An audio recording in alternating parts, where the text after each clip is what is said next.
Hey, welcome to Cooking with Ranger Rob. Grab your aprons and let's get started, guys. Before we get started, please take the time to subscribe, then click on the bell icon to get notified of our future videos. Cleaning out your Traeger Grill made easy with Rob. Well, hi guys, today is a Traeger day, but not the kind that you're expecting. So, every once in a while, it's time to clean the Traeger. And some of you may have experienced, like in your hopper here, that sometimes you'll get smoke or steam coming out of it. And it's usually a good indication that you need to clean your Traeger because your ash buildup is getting too high in the little pot. So I'm just going to show you how I do mine. And the other thing I wanted to point out is on the side of my Traeger right here, you can see that my little tin can I definitely cover with tin foil, but I also do a little splash guard on the bottom. One is to keep my dog away from it, especially if you're cooking like chickens and stuff. You get a lot of oils and moisture coming out of there.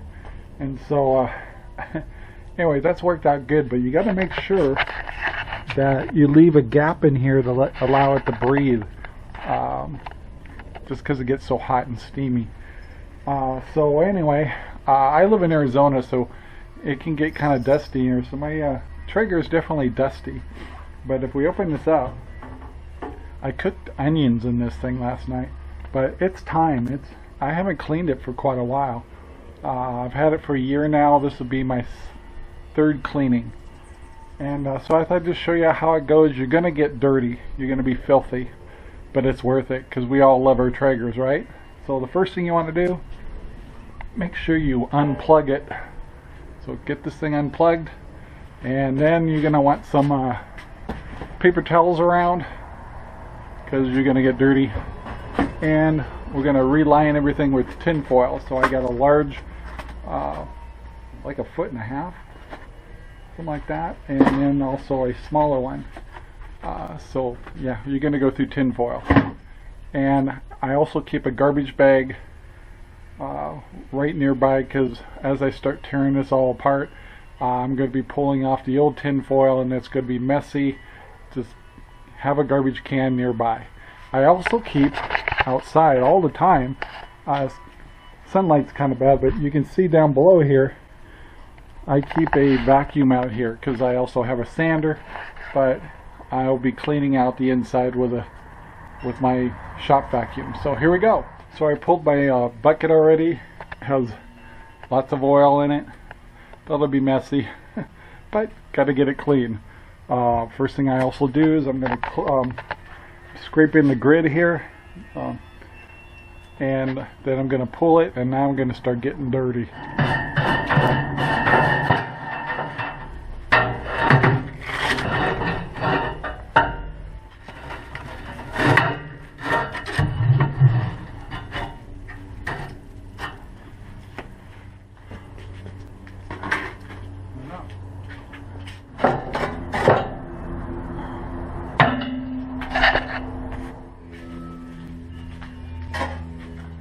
Now we can see how much ash is built up.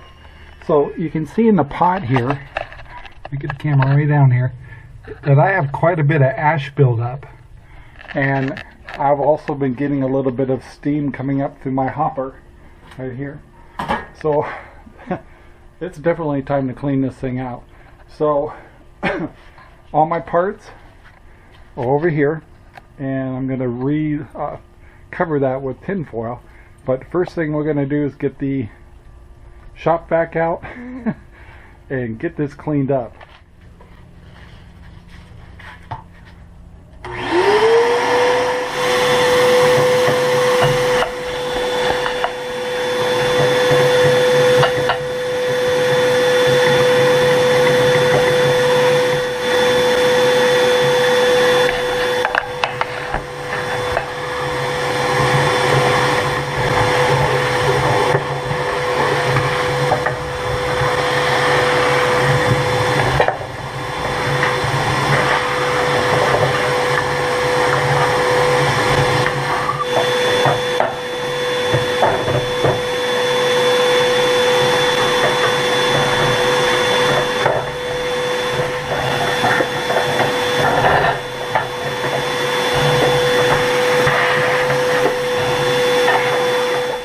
I was truly amazed how easy it was to take this layer off, probably because I doubled it up.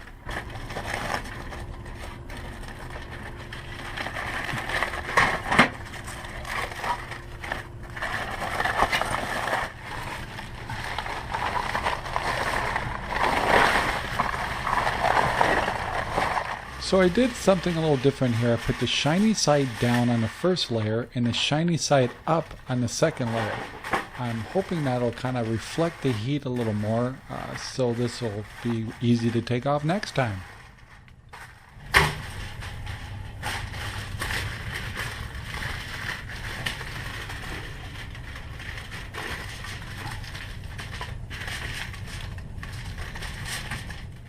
So for extra protection, I decided to put a second layer of tin foil on, just to make sure that the cleanup is easy next time also.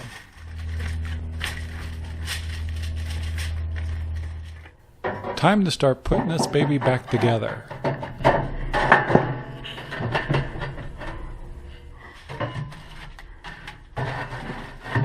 One reminder is make sure you get this on the lips right and you have a tilt so the oil drains to the outspout at the other end.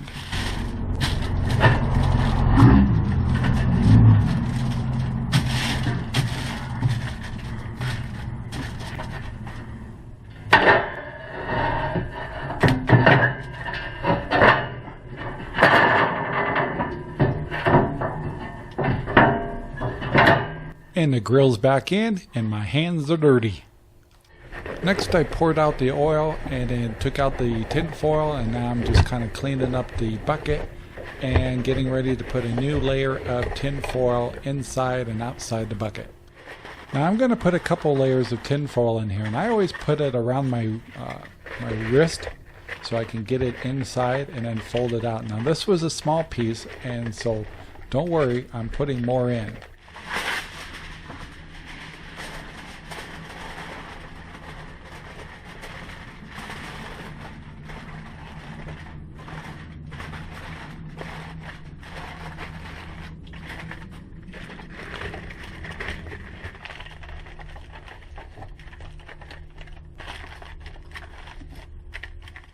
This is my third and last piece to reinforce the bottom, because this gets some extreme heat and oil on it, so it puts a number on the tin foil, but it seems to work for me. So I put the bucket back on its hanger, and now it's time to create my little mini heat shield to protect it from getting on the ground and from my pets.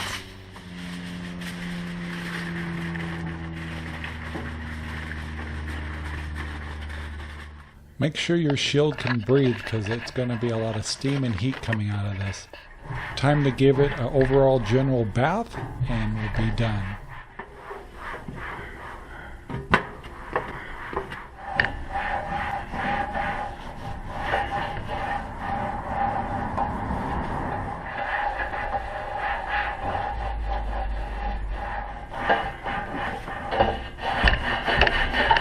So there you go, guys. Clean the Traeger. Really didn't take that long.